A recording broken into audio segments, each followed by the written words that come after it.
Bien, bonjour à tous et merci d'être avec nous dans ce mardi 23 juin 2020. Nous sommes en direct du ZCL News sur la radio RHT et sur l'autre radio, c'est 10 FM. Nous sommes avec vous jusqu'à 14 heures. Aujourd'hui, dans un instant, on va recevoir Jabiou.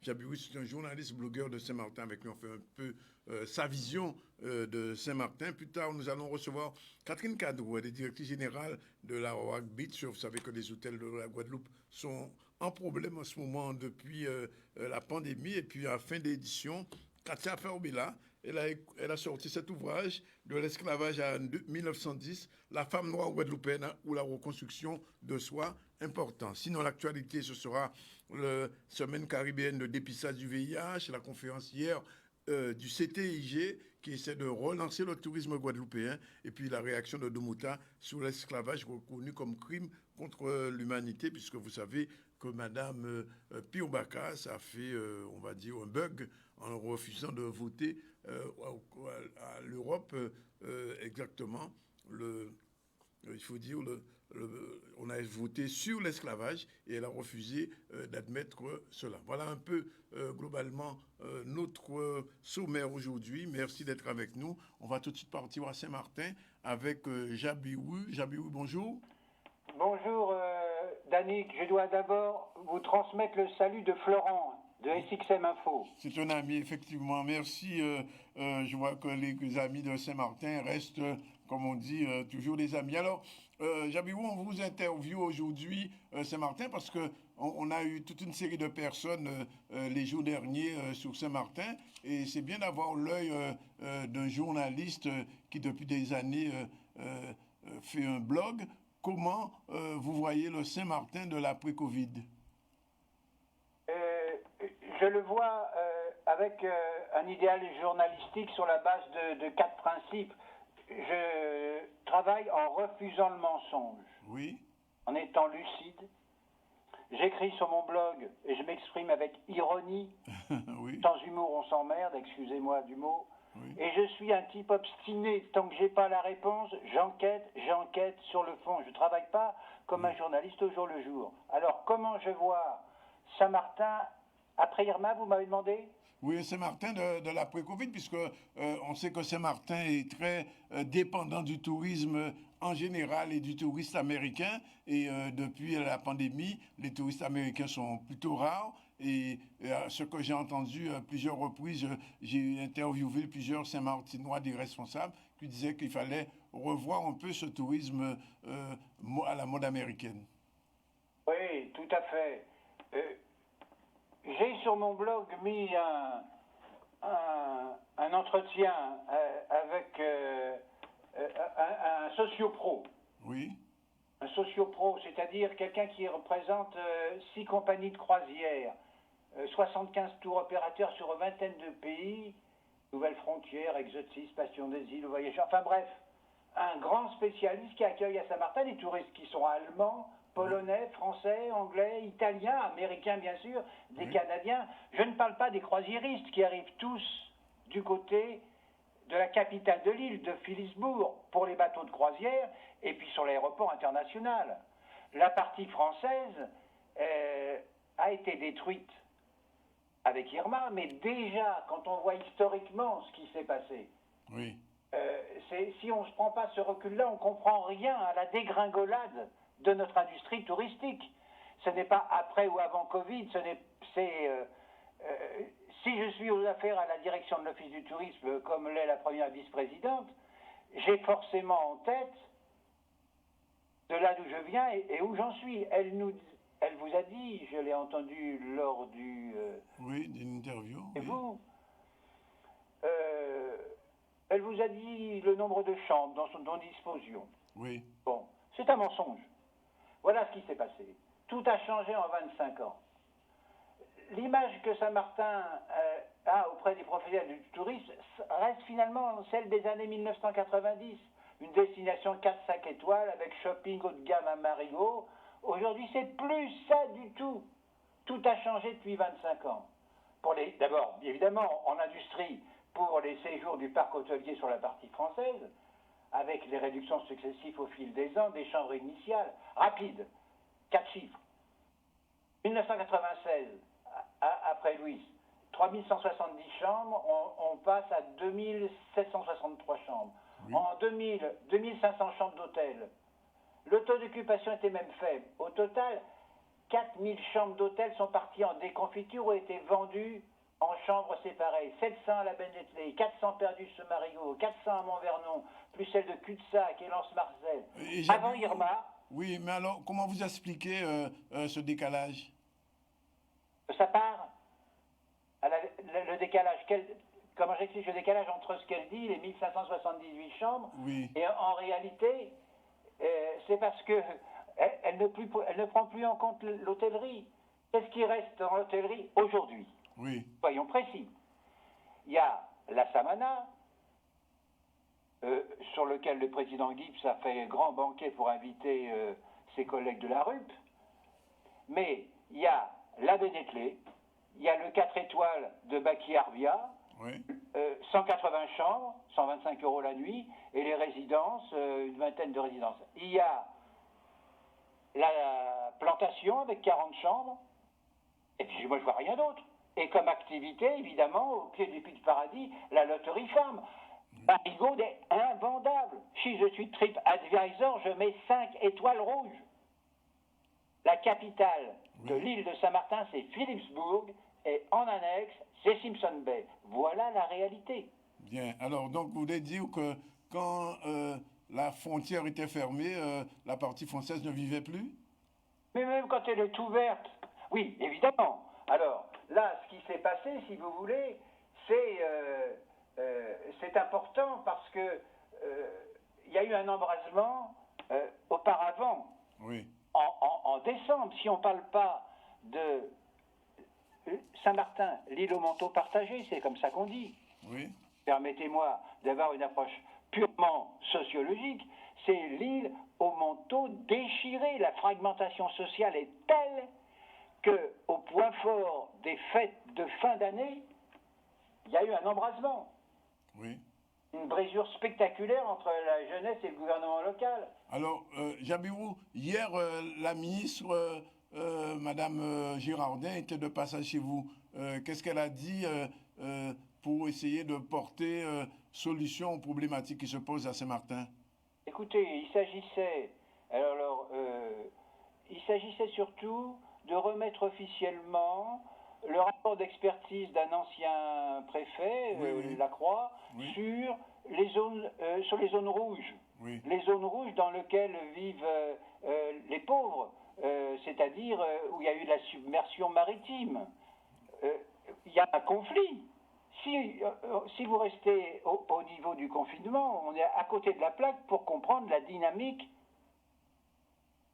de ce qui se passe. Oui. Je veux dire, à Noël, Gibbs nous dit il n'y aura pas de guirlande. J'ai oublié de faire les commandes à notre service, enfin je ne sais pas, de toute façon il était ailleurs. Il n'y a pas de guirlande. Et alors, les seules guirlandes qu'on a eues, c'est les guirlandes, c'est le sapin de Noël qui était sur le toit d'un 4x4 cramé sur le pont de Sandy Grande. Oui. Et immédiatement, qu'est-ce qui s'est passé?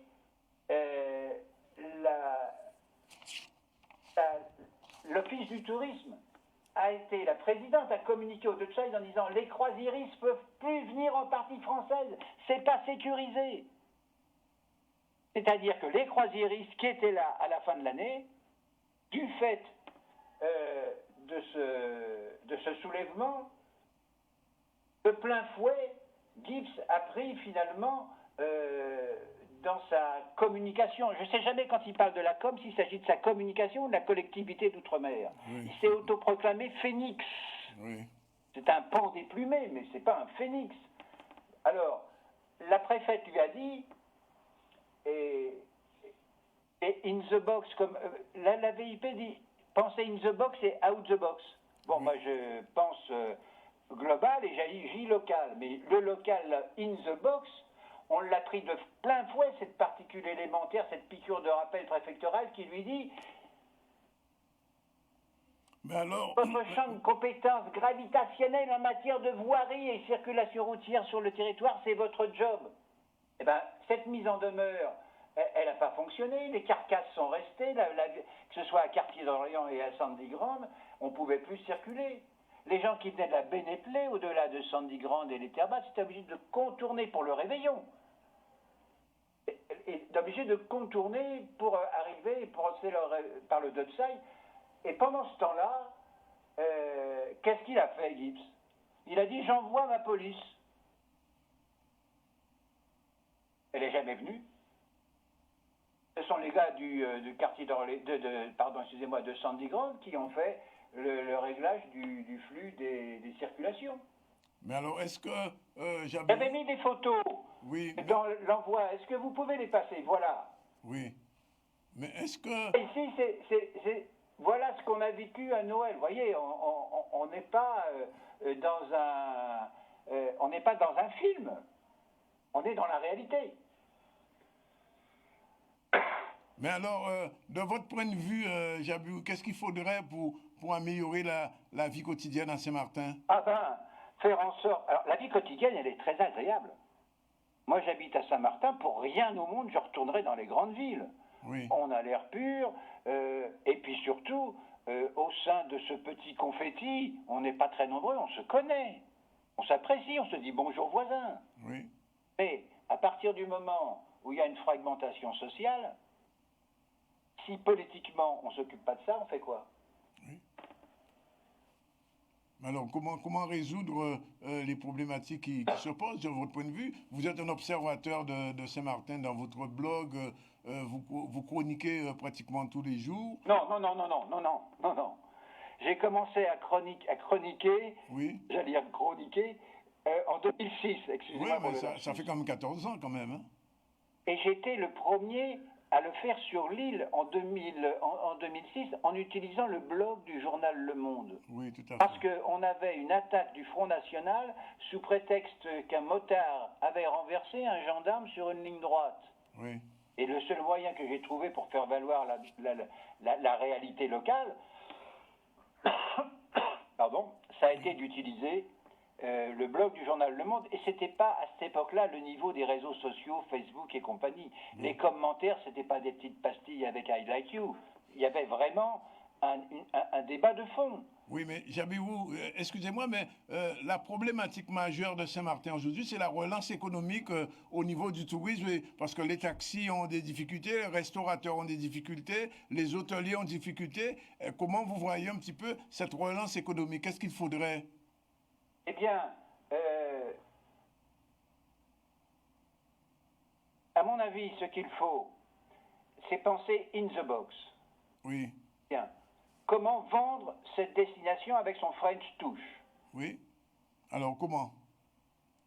Ce que je préconise personnellement, oui. C'est uniquement sur le plan touristique. Il faut que notre French side soit, entre guillemets, vendable, et qu'on ne fasse pas un faux rêve, qu'on ne fasse pas rêver avec nos vidéos, la beauté des choses. C'est complètement faux. Alors, je préconise, et ça commence à venir, oui. De considérer le territoire du Frenchside, avec sa French Caribbean culture, comme une ZAD, une zone artistique à déployer. Oui. D'abord, on a une signalétique. Je vous avais transmis une photo là-dessus. Oui, on a vu l'image tout à l'heure. Ah, ok, d'accord. Oui. Bon, je n'ai pas la télévision. Bon, la signalétique Xavéry, c'est invraisemblable. Ce dont on a besoin si on veut déployer une zone artistique, c'est faire en sorte que cette signalétique marche. Et puis, de surcroît, oui. Ça commence à venir. Le premier à avoir fait ça, c'est mon ami Baki Arbia à l'hôtel Hommage, avec un mur donnant sur la route, aux terres basses, à la Bénétlé, avec 22 panneaux magnifiques d'artistes de divers endroits. Et à l'intérieur, c'est le seul qui tienne la route, il n'y a pas d'autre hôtel. Et il me dit, alors que son hôtel est nickel, magnifique, avec les fleurs, etc., il me dit, on est au fond du trou. Il ne parlait pas de lui, il est seul. Mais alors, l'autre... Alors, on peut dire, il y a effectivement des guest house, On Oui. peut dire, il y a des villas à louer dans le secteur privé, on peut compter tout ça, les bed and breakfast, je veux bien, mais on se ment à soi-même. On fait un double bind, comme on dit en psychosociologie. C'est-à-dire qu'on croit ce qu'on dit. Alors, Et en réalité, il n'y a rien à prendre aujourd'hui sur le Frontside du point de vue touristique, j'espère oui. que la reconstruction viendra plus ou moins lentement. Alors, vous êtes en train de nous dire que le tourisme tel qu'il a été pensé depuis quelques années, des décennies à Saint-Martin, il faudrait le revoir totalement, c'est ça? Bah, c'est pas qu'il faut le revoir, il faut voir avec ce qu'on a. Et à mon avis, la force de Saint-Martin, c'est de déterminer si on veut continuer à avoir le flux des croisiéristes ou si on veut attirer avec un type de contact différent, comme il existe encore à Anguilla, etc. Moi, j'ai connu le temps où il y avait les musiciens qui étaient dans les lolos et où on jouait. Le centre-ville, Oui. Marigot, sous prétexte de développement durable, en attendant qu'on ait refait les travaux depuis Irma, on a ce qu'on appelle, ce que les Saint-Martinois appellent des marshals, c'est-à-dire des boîtes à sardines noires en béton, en aluminium, qui sont face au front de mer Oui. et sur laquelle on a dit des lolos Tout à de la fait. gare maritime, ils vont vivre là-dedans. Et la VIP, première présidente, qu'est-ce qu'elle dit, le responsable de l'office du tourisme? Elle dit, oh ben, ils feront leur cuisine chez eux et puis les gens en porteront. Mais on rêve, quoi. On rêve d'être gouverné par des gens qui sont, et c'est notamment cette première vice-présidente, incapables. La culture. Parlons de la culture. Oui. Il y a une médiathèque, j'habite Concordia. Il y a une médiathèque qui avait été inaugurée par Lurel en... Oui, elle est très belle d'ailleurs, hein. magnifique, magnifique. Magnifique. Vous verrez aujourd'hui, camarades, Oui. la RS qui passe pour voir s'il n'y a pas la dingue qui se propage, c'est-à-dire qu'ils n'ont rien fait, ils n'ont pas protégé le haut du toit sur lequel, avec Florent de Oui. SXM Info, qui fait du drone, on avait photographié le toit, enfin non, pas photographié, vu de haut, mais tout s'est répandu, tout est bousillé. C'est un vrai scandale. C'est un vrai scandale, elle est responsable de la culture. Et parlons pas des conseils de quartier. Alors, une question un petit peu plus politique. Tête ensemble avec Saint-Martin unis, est-ce que ça fonctionne avec les Saint-Martinois?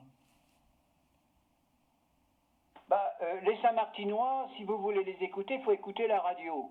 Oui. Laquelle? Celle de Billy D, le frère de Jean-Luc Hamlet. Oui. Bon, qu'est-ce que pensent les Saint-Martinois? J'ai rencontré Albert Fleming récemment. Oui. C'était son poulain. Bon, il dit, voilà, dans la politique, on choisit, il y a deux façons de faire de la politique, ou bien on vit pour la politique, ou on vit de la politique. C'est pas moi qui dis ça, c'est Max Weber.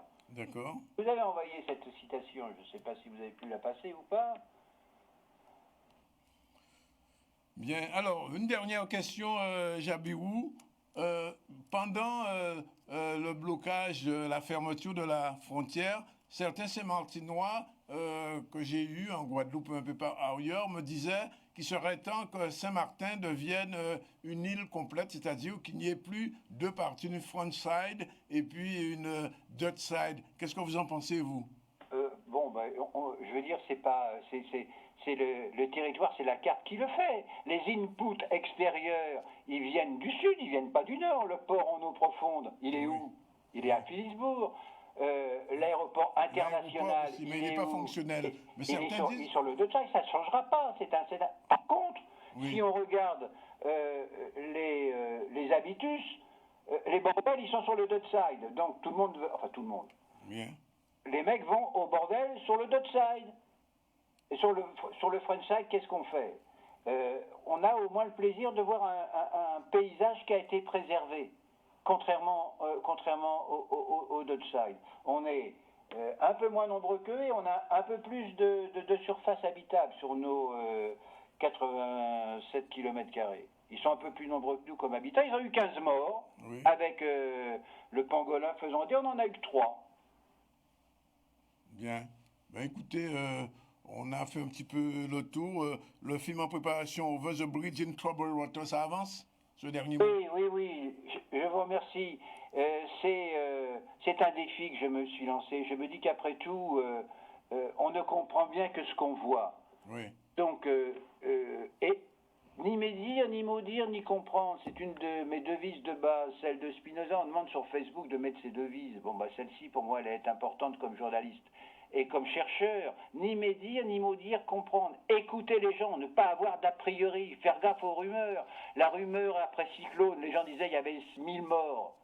J'ai fait mon enquête, comme le faisait mon maître Edgar Morin, sur la rumeur d'Orléans. Non, il n'y avait pas 1500 morts, il n'y avait pas 1000 morts. On le sait, donc on est utile quand même quand on fait un reportage sur le terrain. Et c'est ça un blogueur pour moi. Bien. Écoutez, on vous remercie et puis on vous souhaite, comme vous dites, de fonctionner tête ensemble avec le Saint-Martin Uni. On verra dans l'avenir ce que ça donnera. Il est 12h53. On passe tout de suite à la première page de publicité, puis on se retrouve dans un instant avec Catherine Cadreau, c'est la directrice générale de la Wawac Beach Resort. À tout de suite. Le ZCL News revient avec CCN, cariprionews.com, le site caribéen le mieux informé et qui vous dit tout sur les affaires. Hé, vous voyez ça là? Attendez, on va zoomer. Voilà, là c'est mieux. Ça c'est la vie de Nicolas. Et là, pour ses études à l'étranger, on était là. NMG Jeune.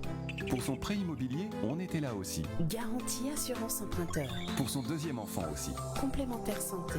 Et pour tous les autres moments de la vie, nous sommes toujours là depuis 85 ans. Nous, c'est la Mutuelle Margaillard. MMG, prévoir aujourd'hui, c'est mieux vivre demain.